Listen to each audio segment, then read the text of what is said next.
So now let's see how we can work around with distribute option inside a vector. So over here you can see that I have some shapes that I can choose from. So I'm just going to go around and choose out some shapes right here. So I'm just going to go around and choose that, choose a circle right here, and choose a star right here.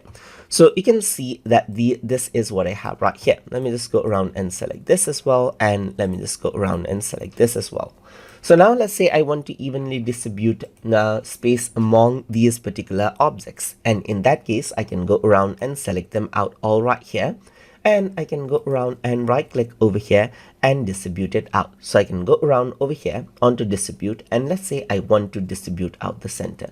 Nothing really happens right now, but let me just go around onto horizontal distribution and distribute to the center.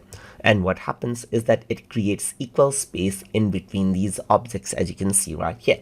So it equally distributes them out right here. You can also distribute them onto the right here, so the right side is a bit more spacious, or distribute from the left side right here as well.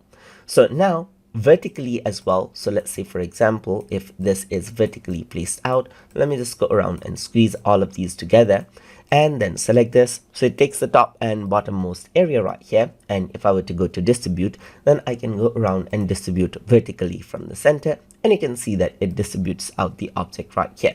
So you can go around, distribute a bit from the top right here, or distribute a bit from the bottom. And this is how the distribution of objects work to create equal amount of space between those objects inside a vector.